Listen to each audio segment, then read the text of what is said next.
What's up, guys? You had me strapped for time today? Well, is it leg day? Here's a quick 45-minute workout. It'll get the job done now. It's not going to be easy, but it's not going to be the hardest leg workout. Anyway, here goes the routine. Let me know what you guys think.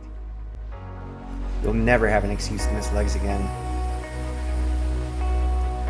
So legs in general, you usually want an extended warm-up. You got to warm up the lower back, the knees, the hips. Well, obviously in 45 minutes, we don't have time for that. We don't have 15 minutes. We don't have 20 minutes to waste. I mean, usually I'll do some stretching, I'll do some rolling, I'll do a couple of other drills. Just no time for that today. So our warm-up is actually going to be a superset of our first two movements. We're going to go back and forth between the leg extension and the leg curl machine. Now lately I've been really liking the seated leg curl. I get a better contraction at the top. If you use a lying leg curl, you can use that instead. It's not going to be that big of a deal. But the good news is that gyms usually put these machines next to each other, so you could kind of jump back and forth. What I'll do, and the way I'll reserve the machine that I'm not using, I'll usually leave my water bottle on the one that I'm not currently doing. Kind of gives anybody an idea that that machine's taken, and I'm just going back and forth, so it's not like it's the machine's sitting there with a water bottle for like 5 minutes. It's like not being used for maybe 40 seconds. So as part of the warm-up, just want to get the muscles warmed up, the blood flowing. One of the other things we really want to do too is the pre-exhaust the muscle, and partly because with 45 minutes we're not going for max poundages. So we want to actually fatigue the muscles before we get into some of the harder movements. So we're going back and forth, we're warming up. Leg extension, you generally want to use I'd say 16 to 20 reps, where it's not really a machine that you want to go heavy on. It makes no sense doing sets of 5, for example. Whereas the leg curl, just the way the hamstrings usually get stimulated, usually the muscle fiber type, you're going to want to keep it closer to 8 to 12 reps, starting with a light to moderate weight all the way till we build up our sets to maybe we could only get 16 on that last set or 2 on the leg extension and maybe 8 on the leg curl.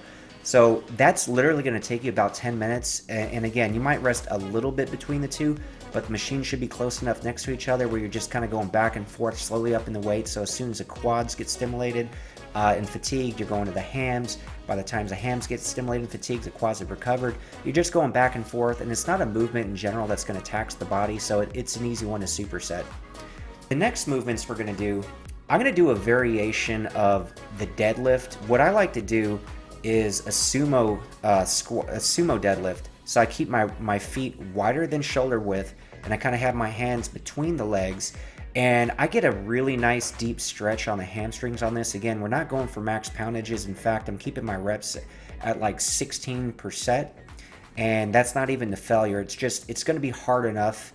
But with this, I'm going to combine it with stepping lunges. We're sitting in the same station. Lunges in general, that's one of the things that really fatigue you. So I'd still consider this a superset depending on your definition.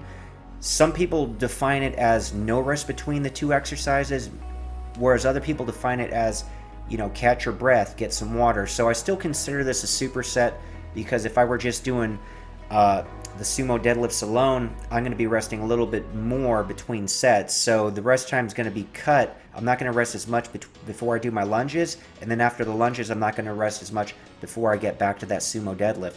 So in general, you're going to be more taxed, you're going to breathe more, but you should still be able to finish this roughly 15 minutes. So we're going to assume it took you 5 minutes from the leg extension and the leg curl to get over here and kind of set that station up. So you got 10 minutes on the leg extension and leg curl, 5 minutes to kind of wrap it up, get over here. That's 15 minutes. 15 minutes on this, that brings you to a half hour. Another 5 minutes to get over to the next station. The last bit of exercises we're going to do is a leg press. Now, sometimes when I'm strapped from time, what I really like to do is just use that pin machine where you just kind of put the pin in the weight stack. In this case, both of those were taken. That's fine. The sled was open. And as I'm warming up, what I'm just going to do on each set is just add a 45-pound plate to each side, working myself up to maybe 8 reps at the most. So I'm not going too heavy. In between that, I'm doing my calf raises. So in general, yes, we're only doing one calf movement today. Calves are easy to tack on to the next workout, whether it's chest or back or shoulders or arms or whatever you're doing. It's easy to tack on calves. between those exercises or those sets. So obviously on this leg workout, 45 minutes, calves get a little neglected. We're getting a little stimulus there, though we don't want to ignore them completely, but we know in the next workout we're really going to be able to attack them in general. And it's a lot easier to attack calves on one of those days as opposed to trying to, you know, get quads in or hams, and really wouldn't make that much sense. So there goes the routine. Let me know what you guys think. In summary, it's enough to stimulate. You know, this isn't the ideal scenario. Now, some of you may ask, what if I only have 45 minutes in general because I have a really busy life? Well, I mean, if that's the case, maybe your leg routine, you want to do it twice a week, where one of those days you're focusing more on quads, the next day you're focusing more on the posterior chain. That's fine. Maybe one of those days, if squats is a focus, because I know in general it takes about 20 minutes to kind of get acclimated to the weight, to get warmed up, do all that. In a 45-minute workout, if you're incorporating squats as well as other movements, it really doesn't make sense. Maybe if you really focus on squats, on one of those sessions, your leg day could literally just be squats for 45 minutes, just doing different rep ranges, etc. This kind of is an all-encompassing. It's quads, it's posterior chain, it's calves. Now, you know, there's not a lot of glute focus on here. In general, one of my favorite movements are hip thrusters. There's really not enough time today to do them, but definitely if you got the time, you know, you want to stick with the core, you know, maybe some squats, some hip thrusters, hack squats, whatever you could do, because honestly, you should literally look and feel like this after a proper leg session. This is kind of more of those things where I got an appointment, I got an interview, I got a hot date. For whatever reason, you're strapped for time, you need to get in, get out. It's leg day, don't skip leg day, and if you do, you're probably going to regret it tomorrow because you're going to have to end up doing legs tomorrow. Get it done. The most important thing when it comes to working out is consistency. So get it done regardless. 45 minutes, you can do legs.